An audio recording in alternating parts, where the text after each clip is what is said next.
BPC news బులెటిన్ల ముందుగా headlines. అక్టోబర్లో Visakha metro rail పనులు ప్రారంభం.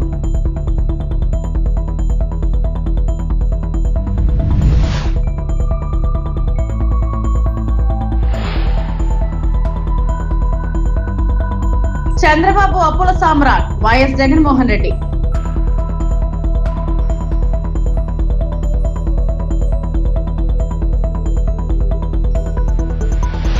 కేన్స్ ఫిల్మ్ ఫెస్టివల్ లో ఐశ్వర్య రాయ్.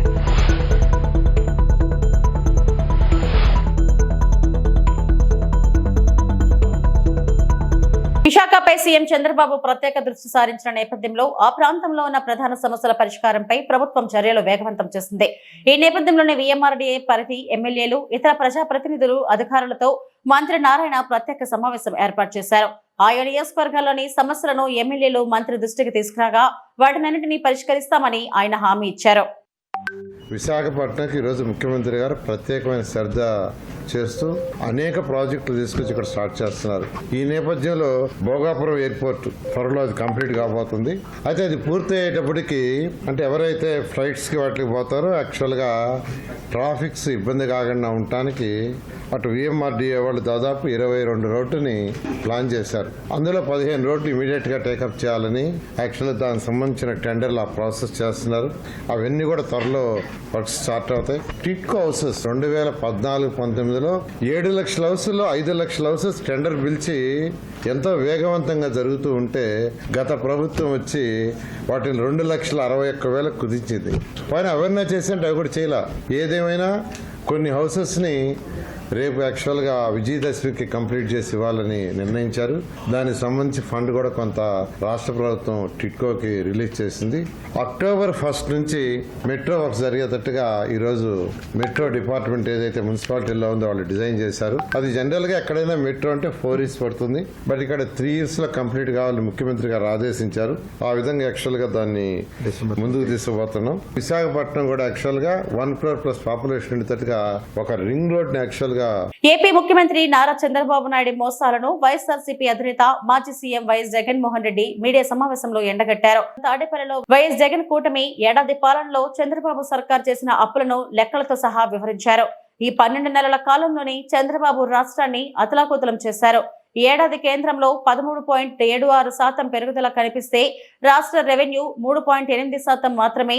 చంద్రబాబు అప్పుల సామ్రాట్ మా 5 ఏళ్ల పాలనలో 3,32,671 లక్షల కోట్లు అప్పు చేస్తే బాబు 12 నెలల్లోనే 1,37,546 లక్షల కోట్లు అప్పు చేశారు. మేము 5 ఏళ్లలో చేసిన అప్పు చంద్రబాబు ఏడాదిలోనే చేశారు. అప్పులు తేవడంలోనూ చంద్రబాబు రాజ్యాంగాన్ని ఉల్లంఘిస్తున్నారు అని వైఎస్ జగన్ అన్నారు. ఇవన్నీ చంద్రబాబు నాయుడు గారు అని గజ దొంగల ముఠ జోబుల్లోకి పోతా ఉందన్న దానికి ఒక ప్రస్ఫుటమైన నిదర్శన ఈ డేటా. ఇదే మాదిరిగా ఇంకొక డేటా కూడా ఒకసారి గమనిస్తే చంద్రబాబు నాయుడు గారి హయాంలో అప్పులు ఎంత తీసుకొచ్చాడు, దీనికన్నా ముందు ఫిగర్ ముందు స్లైడ్. చంద్రబాబు నాయుడు గారి హయాంలో అప్పులు ఈ సంవత్సరానికి సంబంధించి విత్ ఇన్ ద ఎఫ్ఆర్బిఎం బడ్జెట్లో ఆయన చేసిన అప్పులు ఎంత, సిమిలర్గా దాని ముందు సంవత్సరం అంటే చంద్రబాబు నాయుడు గారికి ముందు సంవత్సరంకి సంబంధించిన అప్పులు ఎంత అని చూస్తే అప్పులు మా హయాంలో ఆ చివరి సంవత్సరంలో 67,720 కోట్లు చేస్తే ఈ పెద్ద మనిషి ఈ 12 నెలల కాలంలో ఆయన చేసిన అప్పులు ఏకంగా ఈ ఫైనాన్షియల్ ఇయర్లో తాను చేసిన అప్పులు 81,597 కోట్లు. అంటే 30% అధికంగా ఈ పెద్ద మనిషి చంద్రబాబు నాయుడు గారు అప్పులు రాష్ట్ర ప్రభుత్వం మీద ఏకంగా ఈ ఫైనాన్షియల్ ఇయర్లో తాను చేసిన అప్పులు 81,597 కోట్లు. అంటే 30% అధికంగా ఈ పెద్ద మనిషి చంద్రబాబు నాయుడు గారు అప్పులు రాష్ట్ర ప్రభుత్వం మీద మేము చేసిన అప్పుల కన్నా అదనంగా బారో చేశాడు క్లియర్ కట్గా అని చెప్పి కనిపిస్తూ ఉంది. ఇదంతా నేను బడ్జెట్ బోరోయింగ్స్ చెప్తా ఉన్నా. తర్వాత next slide of budget borrowings కూడా చెప్తా. ప్రస్తుతానికి ఈ బడ్జెట్ బోరోయింగ్స్ గురించి నేను మాట్లాడుతూ ఉన్నా. బడ్జెట్ బోరోయింగ్స్లోనే ఏకంగా 30% 30.10% అదనంగా బారో చేసినట్టుగా కూడా కనిపిస్తూ ఉంది. సిమిలర్గా చంద్రబాబు నాయుడు గారి హయాంలో ఈ 12 సంవత్సరాలలో క్యాపిటల్ ఎక్స్పెండిచర్ అంటే మూలధన వ్యయం ఒకసారి గమనిస్తే దాని ముందు సంవత్సరంలో వైఎస్ఆర్సీపీ గవర్నమెంట్ ఉన్నప్పుడు 23,330 కోట్లు మూలధన వ్యయం చేస్తే చంద్రబాబు నాయుడు గారి హయాంలో ఆ క్యాపిటల్ ఎక్స్పెండిచర్ కేవలం 19,177 కోట్లు అంటే -17.80%, అంటే -17.80% చేశాడు. అంటే ఎక్కడికి పోతా ఉన్న ఈ డబ్బులు? చంద్రబాబు నాయుడు గారి జోబిల్లేకి, ఆయన గజదొంగల ముఠా జోబిల్లేకి పోతా ఉన్న ఈ డబ్బులు అని చెప్పడానికి ఇవన్నీ కూడా డేటా వెరీ క్లియర్గా కనిపిస్తూ ఉంది. చంద్రబాబు నాయుడు గారు రాష్ట్రాన్ని అతలాకుతలం చేస్తూ ఉన్నాడు అన్నది కూడా ఈ డేటా ప్రస్ఫుటంగా కూడా తెలియజెప్తా ఉంది. ఇంకా నెక్స్ట్ స్లైడ్ ఒకటి చూస్తే ఇంకా ఆశ్చర్యకరమైన విషయాలు కనిపిస్తాయి. అదేమిటి అని అంటే 2019 నుంచి 2024 దాకా అంటే వైఎస్ఆర్సీపీ ప్రభుత్వం 5 సంవత్సరాలలో కూడా వైఎస్ఆర్సీపీ ప్రభుత్వం ఎంత అప్పులు తీసుకొచ్చింది అని చెప్పి చూస్తే రాష్ట్ర ప్రభుత్వం వైఎస్ఆర్సీపీ హయాంలో రాష్ట్ర ప్రభుత్వానికి సంబంధించిన డైరెక్ట్ గవర్నమెంట్ బారోయింగ్స్ అయినా తీసుకోండి, దానికి అదనంగా గ్యారంటీడ్ బారోయింగ్స్ కూడా, గ్యారంటీడ్ డెట్ కూడా తీసుకోండి, దానికి అదనంగా guaranteed det of public sector undertakings కూడా తీసుకోండి, దానికి అదనంగా non guaranteed det of public sector undertakings కూడా తీసుకుంటే కూడా చూసినట్టయితే చంద్రబాబు నాయుడు గారి హయాంలో బాలీవుడ్ స్టార్ ఐశ్వర్య రాయ్ బచ్చన్ తనను కేన్స్ క్వీన్ అని ఎందుకు పిలుస్తారో మరోసారి నిరూపించుకుంది. ఐశ్వర్య తన అంతర్గత దేశీ బాహును బనారసి చీర మరియు సింధూర్తో అలంకరించుకుని ఐకానిక్ రెడ్ కార్పెట్ మీద నడిచింది. ఆమె జాతి లుక్ నిస్సందేహంగా అందరి దృష్టిని ఆకర్షించింది. సాంప్రదాయ భారతీయ ఆభరణాలతో తడిసి ముద్దవుతున్న దేవదాస్ స్టార్ ఫ్రెంచ్ ప్రేక్షకులను నమస్తే మరియు పెద్ద చిరునవ్వుతో పలంకరించింది.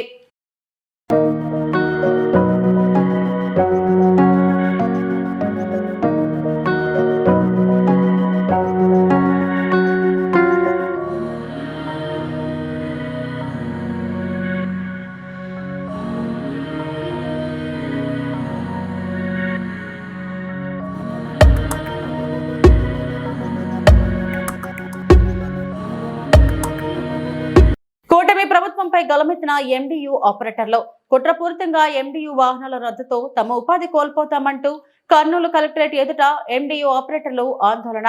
మంత్రులు తమని రేషన్ దొంగలుగా చూడటం సరైంది కాదంటూ ఆగ్రహం. ఎండియు వాహనదారులను కొనసాగించి ఉద్యోగ భద్రత కల్పించాలని డిమాండ్ చేస్తున్న ఎండియు ఆపరేటర్లు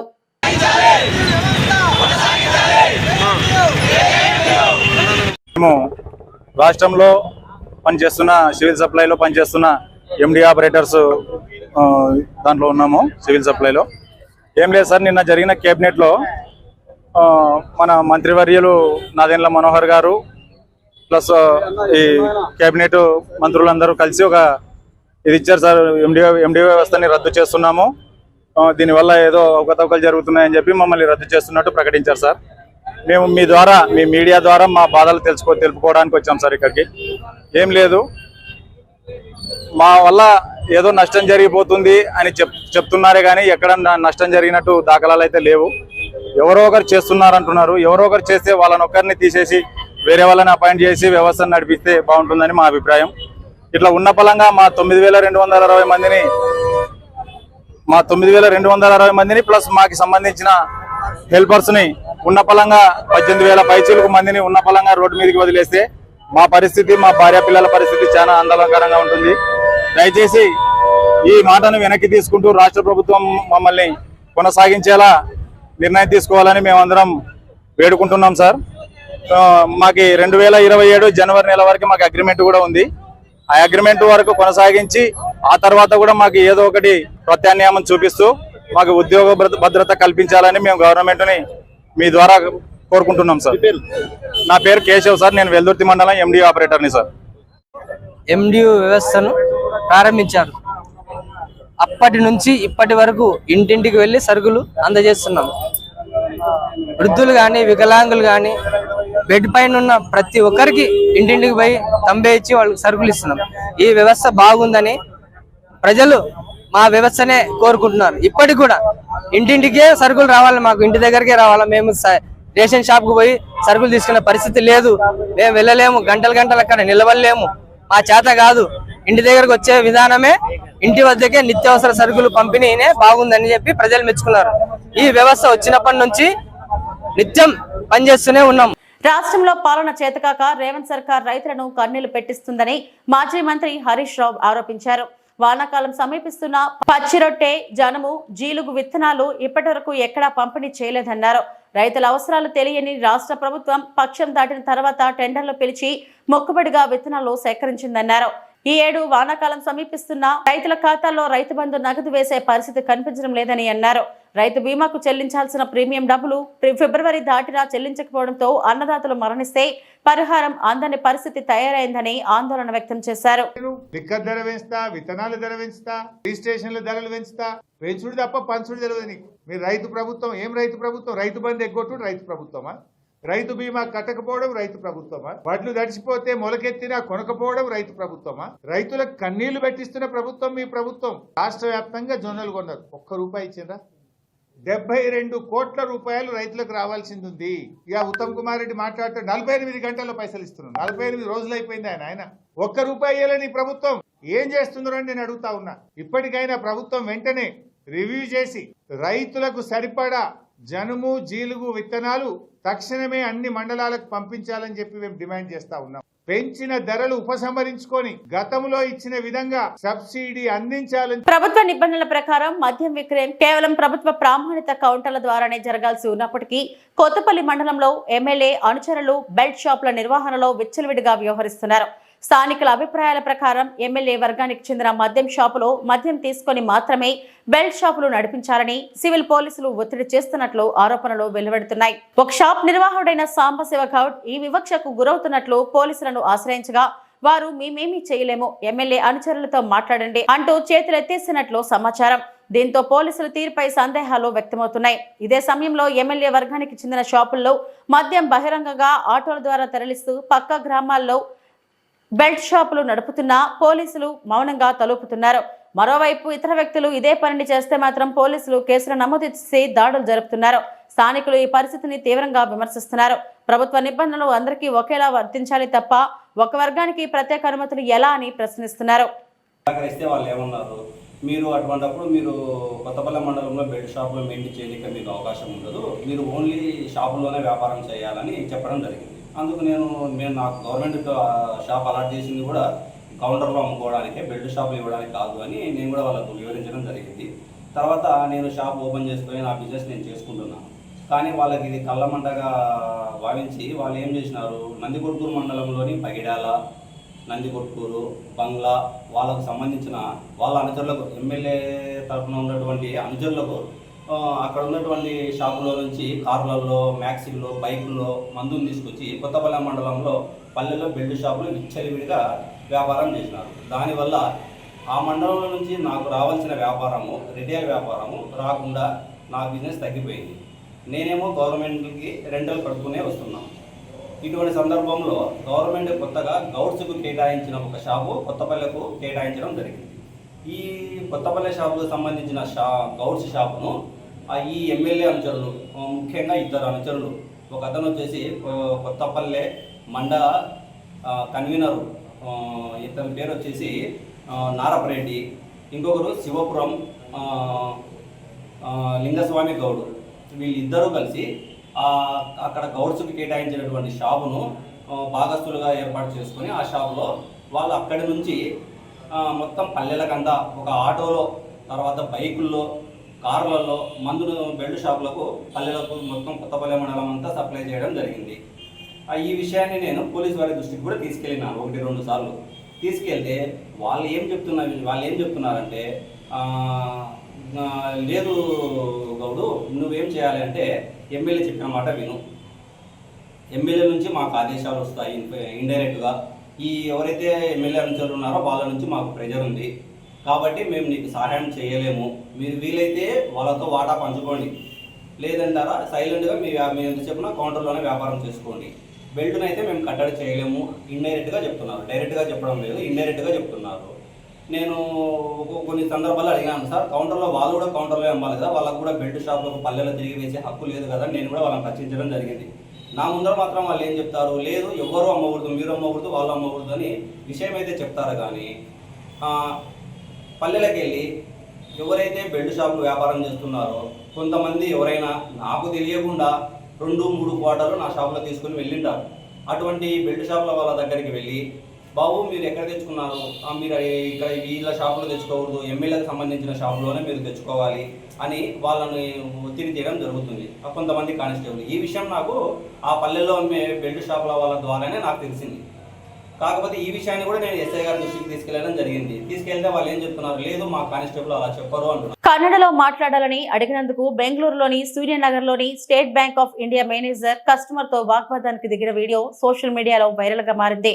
వీడియోలో బ్యాంక్ మేనేజర్ ను కన్నడలో మాట్లాడాలని కస్టమర్ అడగగా కన్నడలోనే తప్పనిసరిగా మాట్లాడాలన్న నియమం ఏమైనా ఉందా అని ప్రశ్నిస్తూ ఆమె కస్టమర్ తో వాగ్వాదానికి దిగారు. ఎన్నటికీ తాను కన్నడలో మాట్లాడనని, ఏం చేసుకుంటారో చేసుకోమని ఆమె నిర్లక్ష్యంగా సమాధానమిచ్చారు. ఇది కర్ణాటక మేడం, ಇಂಡಿಯಾ ಅದು ಈ ಕರ್ನಾಟಕದಲ್ಲಿ Kannada main first, Kannada first madam, Kannada first. ಈಗ ನೀವೇನ್ ಮಾತಾಡ್ತಾ ಇರೋ ತುಂಬಾ ಒಳ್ಳೇದು. ಮಾತಾಡೋದೇ ಇಲ್ವಾ? ಯಾಕೆ ಮಾತಾಡೋದಿಲ್ಲ? ಯಾಕೆ ಹಿಂದಿ ಮಾತಾಡ್ಬೇಕು? ಕನ್ನಡ ಮಾತಾಡ್ಬೇಕಲ್ಲ ಮೇಡಮ್? ಕನ್ನಡ ಮೇಡಮ್. ಮೇಡಮ್ ಇದು ಕರ್ನಾಟಕ, ಇದು ಕರ್ನಾಟಕ ಮೇಡಮ್. ಚೇರ್ಮನ್ ಮಾತಾಡಂಗಿಲ್ಲ, ಇದು RBI ರೂಲ್ ಇದೆ.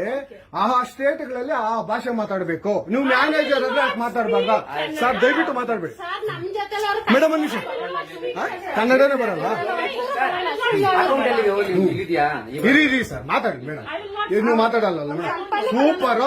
ನೀವು ಬ್ಯಾಂಕ್ ನೋಡಿ ವೀಕ್ಷಕರೇ, ಇದು SBI ಬ್ಯಾಂಕು ಚಂದಾಪುರದಲ್ಲಿರುವ SBI ಸೂರ್ಯ ಸಿಟಿ ಬ್ಯಾಕ್ ಸೈಡ್ ಅಲ್ಲಿ. ದಯವಿಟ್ಟು ನೀವು ಇದನ್ನ ಎಲ್ಲಾರು ಎಚ್ಚೆತ್ಕೊಳ್ಳೋಣ. ಕನ್ನಡ ವ್ಯಕ್ತಿಗಳು, ಕನ್ನಡ ನಾವು ಏನಿದ್ರು ಕನ್ನಡಿಗರು ನಾವು ಒಂದಾಗ್ಲೇಬೇಕು. SBI ಬ್ಯಾಂಕ್ಗೆ ನಾವು ಬುದ್ಧಿ ಕಲ್ಸೋಣ. ಆಯ್ತು, ನೋಡೋಣ ಪ್ಲೀಸ್. ನೀವು ವಿಡಿಯೋ ಮಾಡ್ಕೊಳ್ಳಿ ಮೇಡಮ್, ನೀವು ವಿಡಿಯೋ ಮಾಡಿ ಪ್ಲೀಸ್. ಆಯ್ತು, ನೀವು ಹಿಂದಿ ಕನ್ನಡ ಮಾತಾಡಲ್ಲ ಅಂದ್ರಲ್ಲ, ಕನ್ನಡ ಮಾತಾಡೋದೇ ಇಲ್ಲ. ಓಹೋ, ಸೂಪರ್ ಮೇಡಮ್, ಸೂಪರ್. ನೋಡಿ ವೀಕ್ಷಕರೇ, ಇದು ಮೇಡಮ್ ಮ್ಯಾನೇಜರ್ ಅವರು ಹೇಳಿದ್ದು ಕನ್ನಡ ನಾನು ಮಾತಾಡೋದೇ ಇಲ್ಲ ಅಂತ. ತುಂಬಾ ಉತ್ತಮ ಬಿಡಿ, సూపర్. ఆంధ్రప్రదేశ్ కూటమి ప్రభుత్వం పేదలకు ఉచిత రేషన్ పంపిణీ, డోర్ డెలివరీ వాహనాలను బంద్ చేసి ఇంటింటికి మద్యం బాటిళ్లను డోర్ డెలివరీ చేయడానికి పనిచేస్తుందని వైఎస్ఆర్సీపీ మాజీ మంత్రి కారుమూరి వెంకట నాగేశ్వరరావు కూటమి ప్రభుత్వంపై మండిపడ్డారు. పేదలకు రేషన్ సరుకులను సప్లై చేసే వ్యానులు నిలుపుదల చేసి 24 గంటలు మద్యం షాపులు తెరిచి ఉంచి ప్రజల జీవితాలతో ఈ కూటమి ప్రభుత్వం ఆడుకుంటుందని, జగన్ ప్రభుత్వంలో ఎన్నో పథకాలు ప్రవేశపెట్టి పేదలకు సహాయం అందించి ప్రభుత్వ స్కూల్లో ఇంగ్లీష్ మీడియంతో పాటు ఉచితంగా బుక్స్, బట్టలు పంపిణీ చేసి విద్యార్థులను ఒక ఉన్నతమైన స్థానానికి తీసుకెళ్లే విధంగా జగన్మోహన్ రెడ్డి కృషి చేశారని, ప్రస్తుత చంద్రబాబు ప్రభుత్వం వాటిని గాలికి వదిలేసి రాష్ట్రాన్ని అధోగతి పాలు చేస్తూ అమాయకులపై అక్రమ కేసులు పెట్టి ప్రజల జీవితాలతో ఆడుకుంటున్న ప్రభుత్వం ఏదైనా ఉందంటే అది ఒక చంద్రబాబు ప్రభుత్వానికి సాధ్యమని, మద్యం రాష్ట్రంలో ఏరులై పారి పలు వివాదాలకు కారణమవుతున్నాయని, వరదలు, తుఫాను వచ్చినప్పుడు రేషన్ బియ్యమే కాకుండా అనేక సరుకులను ఈ వాహనాల ద్వారా ఇంటింటికి పంపిణీ చేశామని, ఈ వాహనాలు రద్దు చేయడం ద్వారా వాహన ఆపరేటర్లు ఉపాధి కోల్పోయి రోడ్డున పడతారని, యువతకు ఉద్యోగాలు కల్పించకుండా వారి జీవితాలతో ఆడుకుంటున్న ఏకైక ప్రభుత్వం ఏదైనా ఉందంటే అది ఒక కూటమి ప్రభుత్వానికే చెందుతుందని ఈ రాష్ట్ర ప్రభుత్వంపై కారుమూరి ఫైర్ అయ్యారు. రేషన్ షాపులో ఎన్ని కేసులు పెడుతున్నాం మనం? 6A కేసులు. ఎన్ని రకాలుగా వాళ్ళ దోపిడీ చేస్తున్నారు.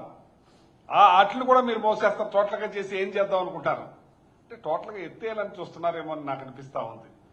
ఈ రేషన్ కూడా ఇవ్వకుండా మా మీద, మా జగన్మోహన్ రెడ్డి గారు ప్రవేశపెట్టిన ఇవి మహత్తర కార్యక్రమాలని మీద కక్ష పెట్టుకోకండి, మా మీద పెట్టుకోండి. మా మీద ఎలాగా పెట్టుకుంటారు?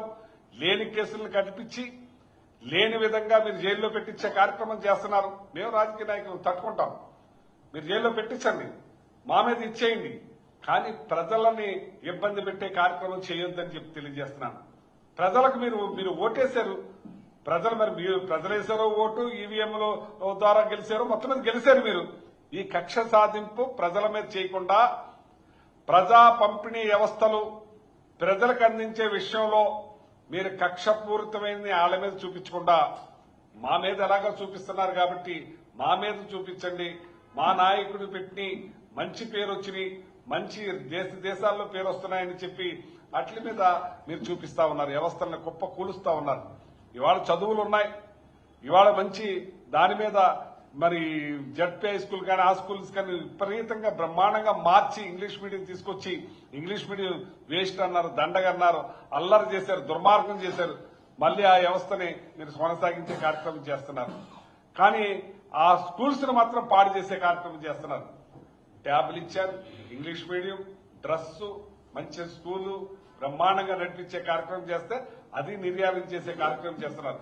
గోరుముద్ద అనే పథకాన్ని తీసుకొచ్చి మంచి భోజనం పెట్టి పౌష్టికాహారం ఇచ్చే కార్యక్రమం చేస్తే దాన్ని నిర్యాణం చేస్తున్నారు. ఇవాళ ఈ రేషన్ దారులు ఎంత నష్టపోతున్నారని చెప్పి మేము అడుగుతున్నాను. నేను వాళ్ళ కుటుంబాలు ఏమైపోతాయని చెప్పి నేను అడుగుతున్నాను. ఈ ఎండిఓ బళ్ళు తీసుకొచ్చి వాళ్ళకి ఇచ్చి వాళ్ళ ద్వారా నడిపించి కాలపరిమితి పెట్టి ఇదే మనోహర్ గారు చెప్పారు 2023 వరకు నడిపిస్తాం, ఆ తర్వాత మీకు బళ్ళని హ్యాండ్ ఓవర్ చేస్తామని చెప్పి తెలియజేసి ఇప్పుడు మరి సడన్ గా మీరు ఇది ఇలా ఎత్తేసారంటే వాళ్ళ పరిస్థితి ఏం కానని అడుగుతున్నాను. వాళ్ళ బ్యాంకుల పరిస్థితి ఏమని చేయాలని అడుగుతున్నాను.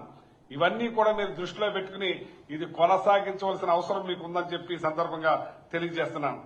మరి ఇవాళ ఎన్ని రకాలుగానంటే అసలు ఏదో ఉన్నది కదా ఏంటంటారు మీరు, మీ పరిపాలన ఏ విధంగా చేయాలనుకుంటున్నారు మీరేమి డబ్బా 1,70,000 కోట్ల రూపాయలు సంవత్సరం తిరగకుండానే అప్పు చేసేశారు. ఏం చేశారో ఎవరికి తెలియదు. ఇవాళ జగన్మోహన్ రెడ్డి గారు అప్పు చేశారంటే 2,70,000 కోట్ల డీబీటీ ద్వారా ప్రజలకు కొట్టింది కనపడుతుంది. హాస్పిటల్స్ 17 హాస్పిటల్స్ కనపడుతున్నాయి, పోర్టులు కనపడుతున్నాయి, జట్టీస్ కనపడుతున్నాయి, ప్రతి గ్రామంలోని సచివాలయాలు కనపడుతున్నాయి, ఆర్బీకే సెంటర్లు కనపడుతున్నాయి. మీరు ఏం చేశారో తెలియదు. గ్రామ పంచాయతీల పెండింగ్ బిల్లులు విడుదలలో తెలంగాణ రాష్ట్ర ప్రభుత్వం స్పష్టత ఇవ్వాలని తెలంగాణ సర్పంచుల సంఘం జాయింట్ యాక్షన్ కమిటీ అధ్యక్షుడు సుర్వి యాదయ్య గౌడ్ డిమాండ్ చేశారు.